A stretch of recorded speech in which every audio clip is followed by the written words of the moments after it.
या देवी सर्वभूतेषु मातृरूपेण नमस्तस्यै नमस्तस्यै नमस्तस्यै नमो नमः। ओम सर्वमंगलमांगल्ये सर्वसाधिके शरण्ये त्र्यंबके गौरी नारायणी नमस्तुते। माँ को प्रणाम करते हुए हम द्वितीय अध्याय की ओर जाते हैं, जिसमें देवताओं के तेज से देवी माँ का जो प्रादुर्भाव हुआ है और महिषासुर की सेना का जो वध हुआ है। ओम उत्तम मध्यम चरित्र के विष्णु ऋषि महालक्ष्मी देवता उष्णिक छंद शाकंभरी शक्ति दुर्गा बीज वायु तत्व और यजुर्वेद स्वरूप हैं। श्री महालक्ष्मी की प्रसन्नता के लिए मध्यम चरित्र के पाठ में इसका विनियोग है। मैं कमल के आसन पर बैठी हुई प्रसन्न मुख वाली महिषासुर मर्दिनी भगवती महालक्ष्मी का भजन करता हूँ, जो अपने हाथों में अक्षमाला, फरसा, गदा, वाण, वज्र, पद्म, धनुष, कुंडिका, दंड, शक्ति, खड्ग, ढाल, शंख, घंटा, मधुपात्र, शूल, पास और चक्र धारण करती हैं। ऋषि कहते हैं, पूर्व काल में देवताओं और असुरों के पूरे 100 वर्षों तक घोर संग्राम हुआ। उसमें असुरों का स्वामी महिषासुर था और देवताओं के नायक इंद्र थे। इस युद्ध में देवताओं की सेना महाबली असुरों से परास्त हो गई। संपूर्ण देवताओं को जीतकर महिषासुर इंद्र बन बैठा। तब पराजित देवता प्रजापति ब्रह्मा जी को आगे करके उस स्थान पर गए जहां भगवान शंकर और विष्णु विराजमान थे। देवताओं ने महिषासुर के पराक्रम तथा अपनी पराजय का यथावत वृत्तांत उन दोनों देवेश्वरों से विस्तार पूर्वक कह सुनाया। वे बोले, हे भगवान, महिषासुर सूर्य, इंद्र, अग्नि, वायु, चंद्रमा, यम, वरुण और अन्य देवताओं के भी अधिकार छीनकर स्वयं ही सबका अधिष्ठाता बन बैठा है। उस दुरात्मा महेश ने समस्त देवताओं को स्वर्ग से निकाल दिया है। अब वे मनुष्यों की भांति पृथ्वी पर विचरते हैं। दैत्यों की यह सारी करतूत हमने आप लोगों से कह सुनाई। अब हम आपकी शरण में आए हैं, उसके वध का कोई उपाय सोचिए। इस प्रकार देवताओं के वचन सुनकर भगवान विष्णु और शिव ने दैत्यों पर बड़ा क्रोध किया। उनकी भौहें तन गईं और मुंह टेढ़ा हो गया। तब अत्यंत क्रोध में भरे हुए चक्रपाणी विष्णु के मुख से एक महान तेज प्रकट हुआ। इस प्रकार ब्रह्मा, शंकर, इंद्र आदि अनन्यान देवताओं के शरीर से बड़ा भारी तेज निकला। वह सब मिलकर एक हो गया। महान तेज का वह पुंज जलमान पर्वत से जान पड़ा। देवताओं ने देखा, वहां उसकी ज्वालाएं संपूर्ण दिशाओं में व्याप्त हो रही थीं। संपूर्ण देवताओं के शरीर से प्रकट हुए उस तेज की कहीं तुलना नहीं थी। एकत्रित होने पर एक नारी के रूप में वह परिणत हो गया और अपने प्रकाश से तीनों लोकों में व्याप्त जान पड़ा। भगवान शंकर का जो तेज था, उससे देवी का मुख प्रकट हुआ। यमराज के तेज से उसके सिर में बाल निकल आए। भगवान विष्णु के मुख के तेज से उनकी भुजाएं उत्पन्न हुई। चंद्रमा के तेज से दोनों स्तनों का, इंद्र के तेज से मध्य भाग का प्रादुर्भाव हुआ। वरुण के तेज से जंघा और पिडली तथा पृथ्वी के तेज से नितंब भाग प्रकट हुआ। ब्रह्मा के तेज से दोनों चरण और सूर्य के तेज से उसकी अंगुलियां हुई। वसुओं के तेज से हाथों की अंगुलियां और सूर्य कुबेर के तेज से नासिका प्रकट हुई। उस देवी के दांत प्रजापति के तेज से और तीनों नेत्र अग्नि के तेज से प्रकट हुए। उनकी भौहें संध्या के और कान वायु के तेज से उत्पन्न हुए थे। इस प्रकार अनन्यान देवताओं के तेज से भी उस कल्याणमयी देवी का आविर्भाव हुआ।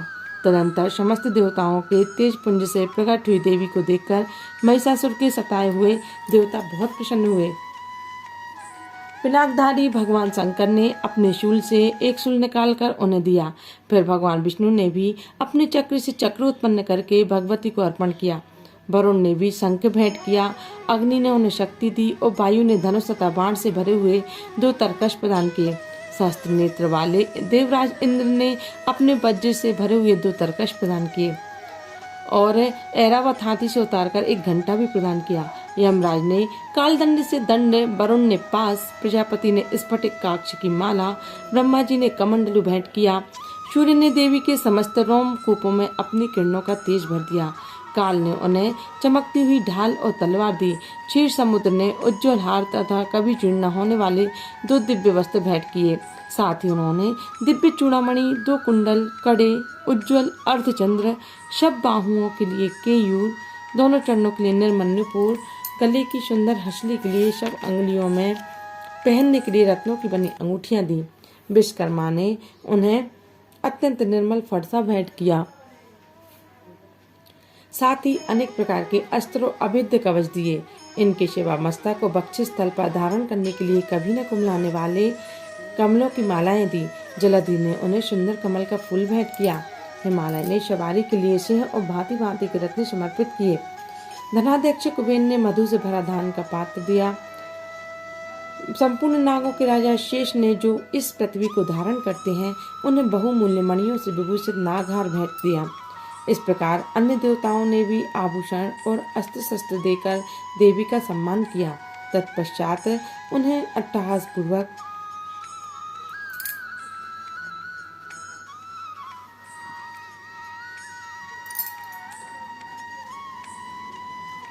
संपूर्ण नागों के राजा शेष ने जो इस पृथ्वी को धारण करते हैं बहुमूल्य मणियों से विभूषित नागहार भेंट दिया।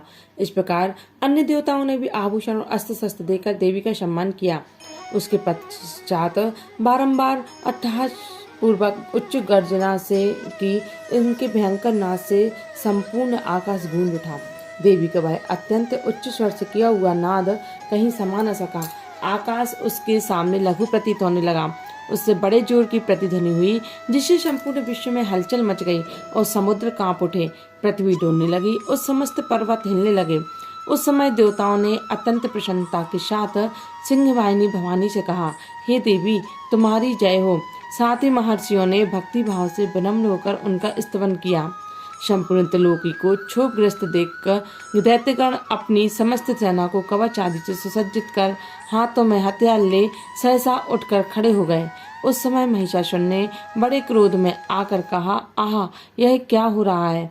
फिर वह संपूर्ण असुरों से घिरकर उस सिंहनाद की ओर लक्ष्य करके दौड़ा और आगे पहुंचकर उसने देवी को देखा जो अपनी प्रभा से तीनों लोगों को प्रकाशित कर रही थी। उनके चरणों के भार से पृथ्वी दबी जा रही थी।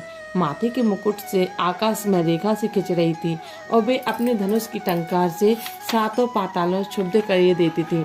देवी अपने हजारों भुजाओं से संपूर्ण दिशाओं को आच्छादित करके खड़ी थी।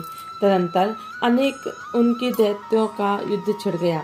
नाना प्रकार के अस्त्र शस्त्रों से प्रहार से संपूर्ण दिशाएं उद्भासित होने लगी। चिक्षुर नामक महान असुर महिषासुर का सेनानायक था। वह देवी के साथ युद्ध करने लगा। अन्य दैत्यों की चतुरंगिनी सेना साथ लेकर चामर भी लड़ने लगा। 60,000 रथियों के साथ आकर उदग्र नामक महादैत्य ने लोहा लिया। 1 करोड़ रथियों ने रथ लेकर महाहनु नामक दैत्य युद्ध करने लगा, जिसके रोए तलवार के समान तीखे थे। और अशिलोमा नामक महादैत्य 5 करोड़ रथी सैनिकों सहित युद्ध में आ डटा। 60 लाख रथियों से घिरा हुआ बाष्कल नामक दैत्य भी उस युद्ध भूमि में लड़ने लगा। परिवारित नामक राक्षस हाथी सवार और घुड़सवारों से अनेक दलों और करोड़ रथियों की सेना लेकर युद्ध करने लगा। बिडाल नामक दैत्य 5 अरब रथियों से घिरकर लोहा लेने लगा। इसके अतिरिक्त और भी हजारों महादैत्य रथ हाथी घोड़ों की सेना साथ लेकर महादेवी के साथ युद्ध करने लगे। स्वयं महिषासुर उस रणभूमि में कोटि कोटि सहस्त्र रथ हाथी और घोड़ों की सेना से घिरा हुआ खड़ा था। वे दैत्य देवी के साथ तोमर, भिंदीपाल, शक्ति, मूषल, खड्ग, परशु और पट्टिश आदि अस्त्र शस्त्रों का प्रहार करते हुए युद्ध कर रहे थे। कुछ दैत्यों ने उन पर शक्ति का प्रहार किया, कुछ लोगों ने पाश फेंके तथा कुछ दूसरे दैत्यों ने खड्ग प्रहार करके देवी को मार डालने का उद्योग किया। देवी ने भी क्रोध में भरकर खेल ही खेल में अपने अस्त्र शस्त्रों की वर्षा करके दैत्यों के वे समस्त अस्त्र शस्त्र काट डाले। उनके मुख पर परिश्रम और थकावट का रंच मात्र भी स्नेह चिन्ह नहीं था। देवता और ऋषि उनकी स्तुति करते थे। वे भगवती परमेश्वरी दैत्यों के शरीरों पर अस्त्र शस्त्रों की वर्षा कर रही थी। देवी का वाहन सिंह भी क्रोध में गर्जना कर गर्दन के बालों को हिलाता हुआ असुरों की सेना में इस प्रकार विचरने लगा मानो वनों में दावानल फैल रहा हो।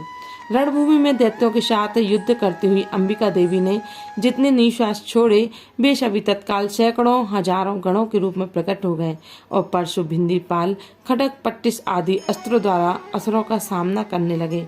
देवी की शक्ति से बड़े हुए वे गण असुरों का नाश करते हुए नगाड़ा और शंख आदि बाजे बजाने लगे।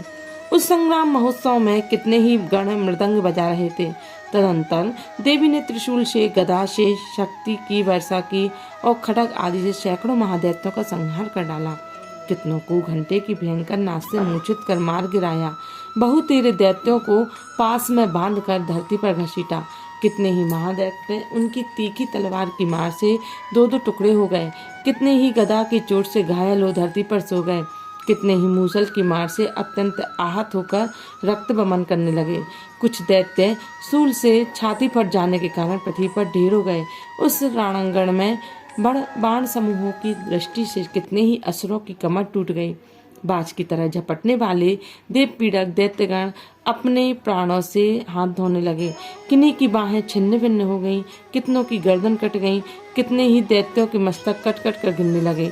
कुछ लोगों के शरीर मध्य भाग में ही विदीर्ण हो गए। कितने ही महादैत्य जांघें कट जाने से पृथ्वी पर गिर पड़े। कितनों को ही देवी की एक बाह, एक पैर और एक नेत्र वाले करके दो दो टुकड़ों में चीर डाला। कितने ही दैत्य मस्तक कट जाने पर भी गिरकर फिर उठ जाते। केवल धड़ के रूप में ही अच्छे अच्छे हथियार हाथ में ले देवी के साथ युद्ध करने लगते। दूसरे कबंध युद्ध में बाजों के लय पर नाचते थे। कितने ही बिना सिर के धड़ हाथ में खड्ग शक्ति और रिष्टि लिए दौड़ते थे। और दूसरे दूसरे महादैत्य ठहरो ठहरो यह कहते हुए देवी को युद्ध के लिए ललकारते थे। जहाँ वह घोर संग्राम हुआ वहाँ की धरती देवी के गिराए हुए रथ, हाथी, घोड़े और असुरों की लाशों से ऐसी पट गई कि वहाँ चलना फिरना असंभव हो गया था। दैत्यों की सेना में हाथी, घोड़े और असुरों और थोड़ी ही देर में वहां खून की बड़ी बड़ी नदियां बहने लगीं। जगदम्बा ने असुरों की विशाल सेना को क्षण भर में नष्ट कर दिया। ठीक उसी तरह जैसे तृण और काठ के भारी ढेर को आग कुछ ही क्षणों में भस्म कर देती है, और वैसे भी गर्दन के बालों को हिला हिलाकर जोर जोर से गर्जना करता हुआ दैत्यों के शरीर में मानो उनके प्राण चुने लेता था। वहां देवी के गणों ने भी उन महादैत्यों के साथ ऐसा युद्ध किया जिससे आकाश में खड़े हुए देवतागण उन पर बहुत संतुष्ट हुए फूल बरसाने लगे।